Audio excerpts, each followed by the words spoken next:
Stub, AIR playing James, and you listening to Dash Radio. Keep it locked. Yes, sir. Woo!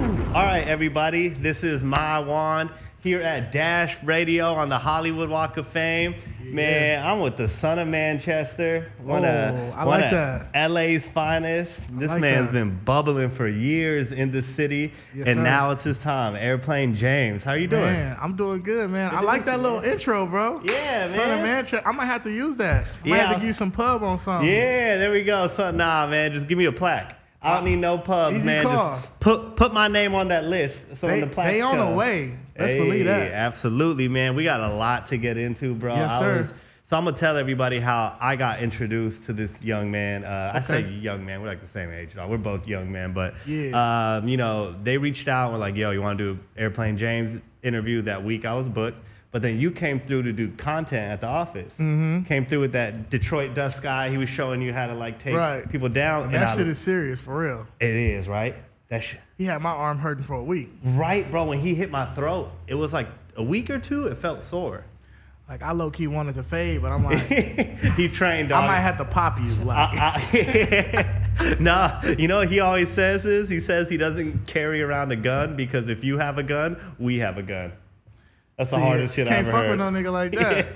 Yeah. But, man, you came through, and the first thing I noticed was just how you moved was very calculated. Yeah. You came in, you had just dropped Lowkey Hurt. Mm-hmm. Lowkey Hurt maybe it was dropping that week, or it was dropping that week for sure. And I remember you just had the visual of like, okay, we got to do a skit with her, and we know we got to make it like if you're Lowkey Hurt. And just immediately I was like, I love how this dude moves, because I could tell you were calculated. Mm-hmm. And then, you know, I'm not gonna lie, I only thing I had heard up until that point was there was a video circulating. I saw it like on Rosecrans. I think I saw it on Homegrown. I saw it everywhere. It was you rapping over the girls, girls, girls. Right. And they beating down my door for that. It's on the way. Please stop harassing me. So I had seen that, and that was the only thing I had seen. So I meet you, go back, I listen to Lowkey Hurt, and I'm like, no pun intended, this dude's low-key fire. That shit was like, you know what was so dope about it is, you know, I'm a 90s baby. I just turned 30. And it was almost like you touched on or redid like a lot of my favorite joints, but you did them so tastefully. Thank you. Like the John B, Are You Still Down? Right. Right when I heard that, I said, oh, he knows about John B. Yeah. Most people don't. Exactly. So you're like a real student of the game. I can tell. For sure. And it's just shit that I grew up on, shit that I heard around the house, and I just wanted to try my hand at it, you know? Mm-hmm. It was actually a lot of shit that I've been wanting to do, but my producer was like too scared to touch it, or, you know, for whatever reason, he was like, man, he don't want to fuck it up. But for the Lowkey Hurt, I was like, man, let's just try it. Let's just see what happens. You know, these are my favorite records, and let's just put them in a pot and see what happens. And so that was the direction you went with. Like, you went into that project intentionally wanting to remake a bunch of jams that you love. Well, initially, no. That's just, I mean, but that's just kind of like my process anyway. Like, you know, it's really like the cheat code if you don't know. Like, you do something that's kind of familiar with everybody, and then they're going to love it. You know what I'm saying? So I kind of do that anyway, but it just so happened to happen like that. Like, I was telling him, sample this. Because I got a couple more projects lined up. I can't say the name of them, but what Lowkey Hurt was actually the second project that was supposed to come out. I just gave y'all, I put that in front. What made you make that call? A multitude of things, you know, like you got to put out your best shit. And I think the first Lowkey Hurt wasn't my best shit. And we came to the table, you know, the label, Top Shelf Jr., you know who that is? Danny. He was another dope dude like that, just was listening to the project and was like, I think this other shit that you waiting to put out needs to come first. Interesting. Which was Lowkey Hurt that you hear now. Yeah, and how do you feel about that decision now that you dropped it first? I think they was right. Yeah, I think so too. And I think that, you know, a lot of times artists could be stubborn and just go with, but I think it's also like your biggest shit, it should be to listen, you know what I'm saying? Yeah. And soak up game and be coachable. Absolutely, you have to be like Snoop Dogg. He said, my bad, I got a mean stutter, by the way. Nah, Any I ain't S's, F's, that shit's gonna hit. But Snoop Dogg, he always says that Dre, you know, when he met Dre, he didn't really know how to write a rap song. He was just rapping off the top of his head. And if he didn't sit there and listen to Dre, you know, now look, he's the most recognizable name in hip hop. Right. Period. You know, that's kind of me too. Like when I met Prob, I was doing 32 bars, one hook, just rapping. It's like, what the fuck is this? Like, break that shit down. You know what I'm saying? Like, I for sure got song structure from Problem. Yeah. Sure. Well, shout out to Problem and Luck, two LA staples, like motherfuckers that have you know, them alongside rest in peace Nip, who artists who have given us the blueprint to long-term wealth. Right. So as I told you before we jumped into this, I love Problem. Shout out to Problem. Shout out to Luck. It's big bro. There's no one I love more than an independent artist for some reason, because I know the grind. You know. But I got to jump into my gift I got here for you. So you got me a gift? Yeah, I give every artist an album from my CD collection. Ooh. I knew it was between two albums, to be honest with you. This was the best one I thought I had from the two. So if you reach under your desk, actually, by like your left knee, you'll feel a CD. You reach like up under here. I had to give you that Fabulous Real Talk.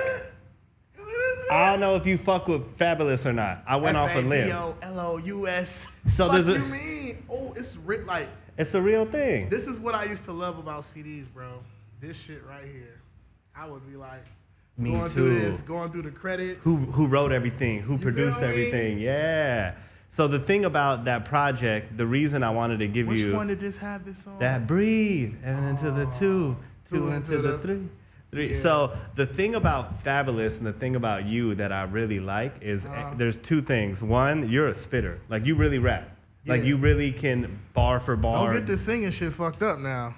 But at the same time, you keep shit real. Like, you don't always have to be hood and street. Like, I knew you grew up in LA. You're sliding up Manchester, as you said. Right. But you don't have to rap about gang banging and, you know what I mean, being the hardest out all the time. You're real, like, tapped in with, like, your, you know what I mean, your, like, senses, your emotions and whatnot. Pisces gang. Fabulous, you know what I mean? Yeah. Fabulous, one of the coldest MCs. But every 3-4 tracks, he wasn't rapping at us. He was talking about relationships or talking about something like that. So I feel like you're like a West Coast Fabulous almost. Damn, that's a compliment for sure. Yeah, and a lot of the records you flipped were from that time. Yeah, for sure. I think Nunu wasn't a Fabulous song, but the original to that, you know what I mean? Lloyd Banks. That's what it was. Karma. Yeah. Karma is basically like a Fabulous track. They could have given that to Fabulous too, you know. For sure. But anyway, I wanted to give you that because I really feel like appreciate you. No, dog. of course, man. You're lyrical, but also what was there a certain point in your career where you said, like, I don't have to try to be like everybody else? Because I feel like with this new project, you really were like, nah, this is me. Like, I'm not trying to sound like nobody anymore. Yeah. Just putting out the previous projects with Eastside Special, Eastside Special 2, Who the Fuck is Airplane James? I feel like all of those things were steps to get to where I wanted to be. And then Lowkey Hurt was just a conversation I was having with my mentor and just being like, man, more people can relate to that than street shit. You know what I'm saying? It's more people in their feelings than it is people on the block doing bullshit. Absolutely. You know? Yeah, I've never been on the block. I'm in my feelings every day. See? Yep. So it's like, tell your story, man. It's time to tell your story and that was interesting. Separate yourself. Because I felt like there was a shift. I went back through your whole discography this week, and I was trying to me, because when I first got introduced to who you were, it wasn't what I thought it would be on Lowkey Hurt. Right. And the shift to me was right before Lowkey Hurt. Like we said, Eastside, what was it? Special 2? Eastside Special 2 was different. It sounded more like a Problem and Luck project. You know what I mean? Which is great. 100 Bands was fucking out of here, right? But now I feel like you really found like a different side of you. It's like my helipad now. Lowkey Hurt is my helipad. And now the helicopter is finna taking off. Yeah, airplane. Hey, man, maybe that'll be like the next. The homie helicopter. Yeah. I need a sidekick. Helicopter Henry or some shit. I'm trying. Helicopter John or like. What the fuck? Helicopter Henry is hilarious. Man. Hey, every Busta Rhymes needs, what's that dude's name? I can't believe I'm blanking on his hype man's name. Spliff Star. Every bus needs a Spliff Star. Okay, so how did you get tapped in with Problem and Luck in the first place? I'm sure you've answered this a million times. But nah, it's good though. I like telling the story because I was always around them niggas, man. That's the crazy part. I just was the little homie that I rap, but none of them niggas took me serious. But how did you get around? You grew up with them? So relatives? Okay, so Diamond Lane. Let's talk about Diamond Lane. Diamond Lane is a business, you know, is a label. But Diamond Lane also was in the streets too, though. You know what I'm saying? It started like that, like a movement. And at the time, it was some crazy, like, you had people from different hoods, you know, Bloods, Crips, Grape Street, like, all under one umbrella. So, basically where I grew up at, the neighborhood I grew up in, one of my older homies is the brother of the label CEO.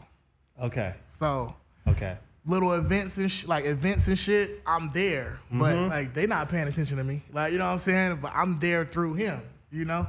So when I started to take the music serious, he took me up there to a session with Problem. And that shit was funny. I had 3 songs written, ready to go. You feel me? With the beats, or you just had lyrics? No, I ain't had a beats. Okay. I had full songs written. I'm like, I'm finna blow this nigga out the water. So basically, we go up there. Nigga, he run through them 3 songs, and like, I'm not even capping, like 20 minutes. Like, he ain't write shit. Like, he did his verse. He's like, what else? I ain't had nothing else. Like, you feel me? So he spit his shit on all 3. Like, yeah, like I did my part.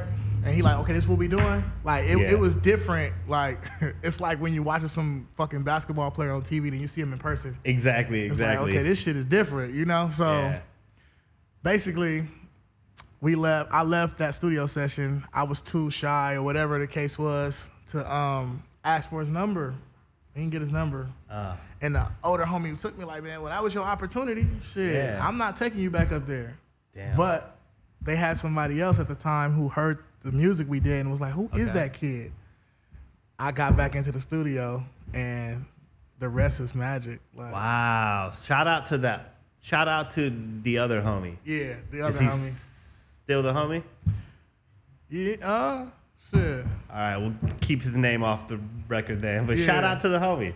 Okay, so you got in with Diamond Lane. And what I think is so dope about that, I think that is kind of why you, just from the one experience I had with you prior to this, you move very calculated. Yeah, so for sure. Problem and Luck, are those like the OGs, mentors? You hit them like every move you make? Shit, like they actually just like to see me go. Like they're open to what I bring. You know what I'm saying? Like, I'm younger. And so they really just like, man, take the chains off this young dude and let him fly. Like, you know. Yeah. No pun intended, let airplane fly. But if it's something like, you know, like Problem taps in like every couple of days just to see how a nigga feeling, like what's going on. You know, if I got an event, okay, this is how you should do that. You know what I'm saying? Like, I got an event coming up tomorrow, actually. And just coach me through that, like how you should do it and shit like that. That's a great thing to have, man, to have. Because it's one thing to have like somebody on your side that's like done it the major route, but to have someone who's done it independent, you know, who's, because when you do it independent, you put every brick down on that house. So that's true. And it's so much game and shit like that too. Like, cause even me, like still coming up, I can be lost in just artist shit sometimes and just being so creative. And it's just like, he'll kind of reel it in like, okay, well, you need to monetize off this. You know what I'm saying? Like, how can you sell this? You know, you need to get people used to buying from you. Absolutely. You know what I'm saying? Because I'll be like, I don't give a fuck. Fuck it, give it to him, give it to him. You know what I'm saying? Like, and you just so lost in the art. But like I said, he's been paving the way with independency so long. It's like, he's teaching me shit like that. Like, nah, they need to pay for that. You know what I'm saying? Yeah, because otherwise you're probably going to think bigger. You're like, oh, well, it's cool because in 5 years I'm going to be platinum and I'll be straight. But he's trying to tell you like, no, you got to get there brick by brick. Yeah, for sure. Okay, so I would say you're one of the harder working artists. You know, I was also debating the other artist I debated giving you an album of was Currency.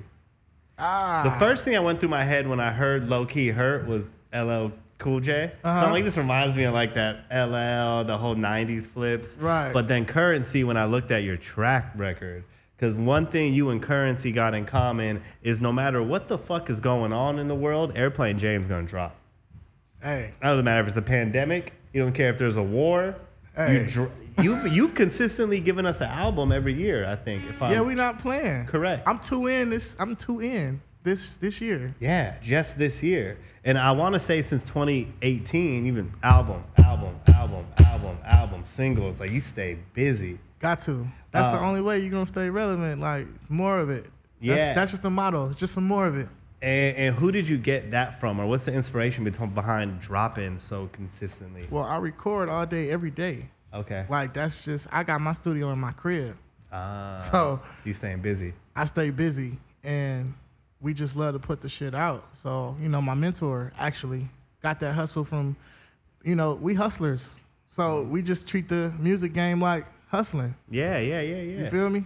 Absolutely. Can't get paid if you ain't in a spot. Exactly. I mean, all the greatest artists especially in hip hop that I've met, one common thing I've noticed is they would have made it in whatever. Like y'all, to make it in hip hop, it's such a grind. You have to have a hustle. You have to.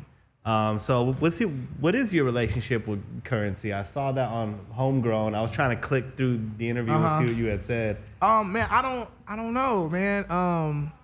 I dropped the Eastside Special 2 shit. I did like a Louisiana pop-up, and that shit just kind of went viral. So a lot of people tapped in, and then Currency just DM me like, man, respect. I see what you're doing. Wow. I'm like, man, we need to get one in. He like, for sure.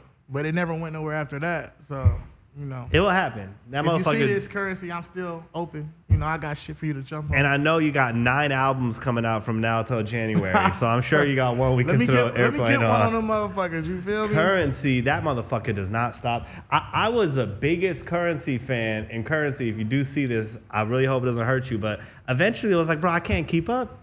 Damn. We on like Pilot Talk 27, and you just dropped Pilot Talk 2. No, but Pilot Talk 2 is what I was gonna give you, but I didn't have it upstairs. So then I was like, all right, it's LL, so you give away. Fabulous, This is like Currency. your personal collection. Yeah, I'll show you afterwards. I got a CD collection upstairs. Damn, I feel bad. You ain't gonna have no more CDs. You No, keep doing these I've been interviews. giving away. So Amoeba, shout out to my good folks at Amoeba. I want some free albums, you fuckers. They won't give me no free albums. Damn, but I go to I'm Amoeba terrible. I thought every Amoeba week. got shut down. No, they did, but they reopened. Oh, They're I'm finna now- go over there after this interview. They're like 3 blocks to the left.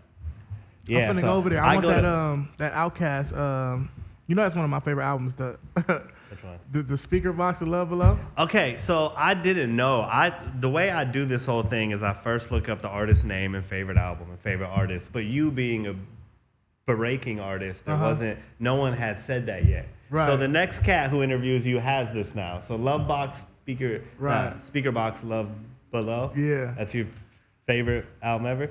Oh, it ain't the favorite album okay, ever. okay, It just takes me back to a time when I was like Lowkey Hurt actually is. I think about the Speaker Box Love Below. I think about the G Unit album with that G on Beg it. for Mercy. You feel me? Yep. But yeah, my favorite album of all time is gotta be The College Dropout. Oh, okay. I almost like arbitrarily gave you the Carter 3 because when I don't know what to give anyone. Damn, I'm terrible because Carter 2 is definitely, you know what? It's like College Dropout, Carter 2. Okay, I think Carter 2 is better than 3 as well. It's just because like the time I fell in love with Wayne. Yeah, me too. That was right before Mixtape Wayne. And then he rolled into mixtape. I thought it was all in the same area.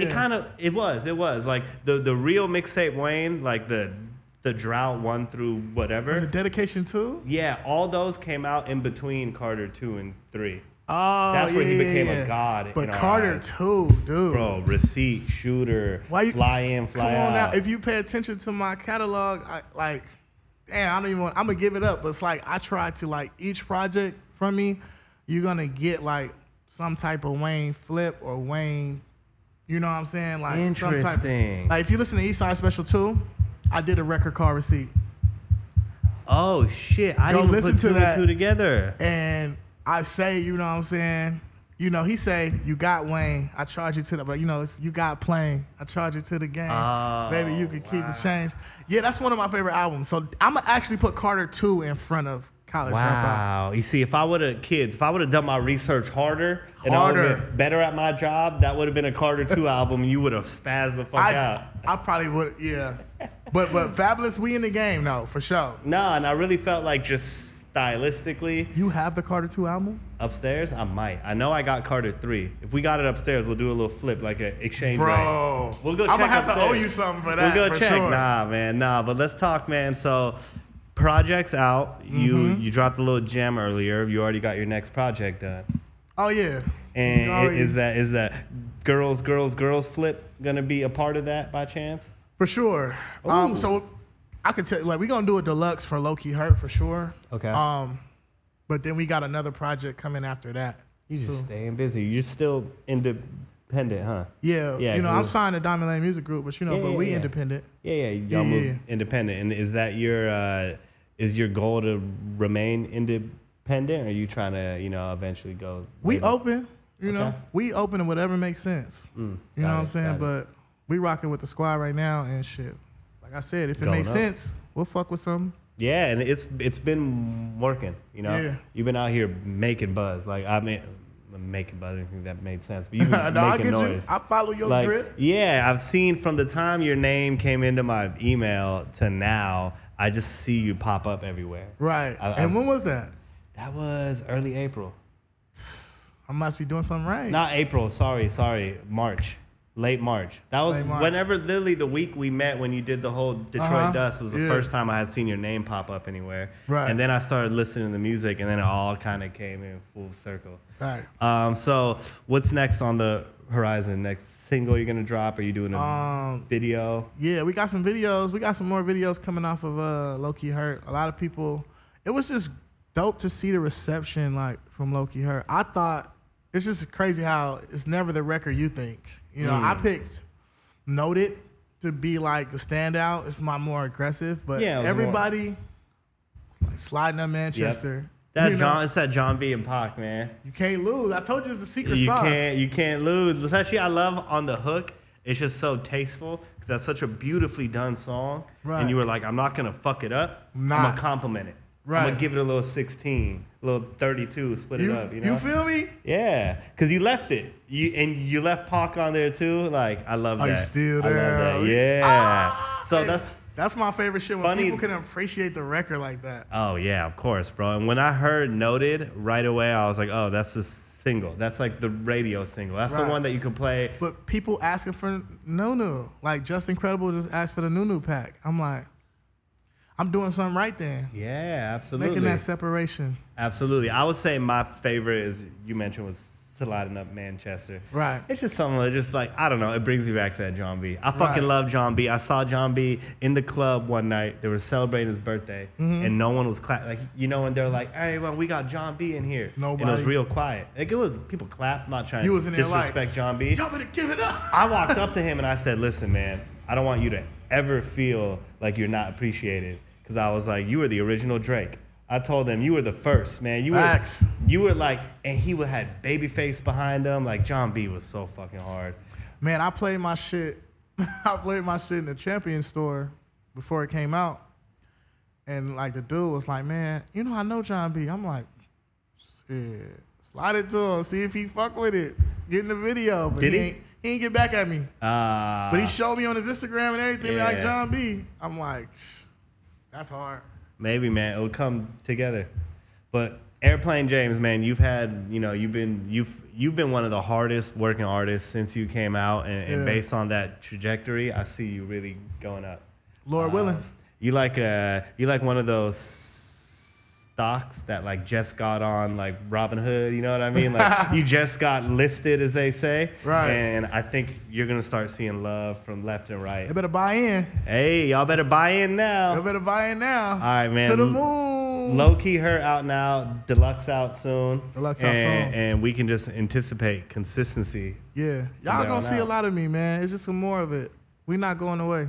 Hell yeah, hell yeah. Airplane James, thank you so much, man. Yeah, man. We got the son of Manchester, man. The man behind the city. I might change my bio to that. The son of Manchester. I love that. I said that to my boy Franks. I said the son of South Central, and he was like, I like that. That might be like an album name. I'm just gonna start doing that for everyone. The son of wherever you from. Airplane James, thank you so much, man. This is your boy, my Wand. If anyone has not heard Lowkey Hurt, go check it out. Yeah. But I also think you have to go check out Who the Fuck is Airplane James? 2. East Side Special 1 and 2. 1 and 2. Just to get an idea, because if you just listen to Lowkey Hurt, you're like, oh, he just rapping about his emotions. You got to go back. And hear everything in that. See, 100 I'm a bands. real East Side baby. Mm-hmm. That just be in his feelings. I love it, man. Hey, thank you so much for coming through Dash Radio. We take pride in breaking artists, and not that we're breaking you, but we had Lady Gaga's first interview. We had Billie Eilish's first interview, Post Malone's first interview, Cardi B's first interview. Hopefully I can follow in those Dash. footsteps. We don't have your first interview. I saw you've already done like Homegrown and Day in LA. Yeah. But I'm honored to say that we got one in with you at this point in your career.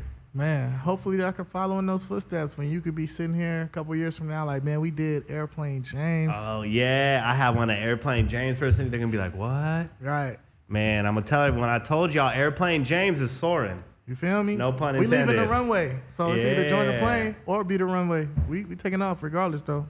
That's how we're going to end it. You said we leaving the runway. You can even join the plane or stay on the runway. Or be the runway, shit. Ooh. You feel me? Everybody. Manchester in the house. Airplane James. Shout out Problem Luck. Diamond Lane. Sir, Diamond Lane gang, all that. Lowkey Hurt out now. Yes, sir. Boom.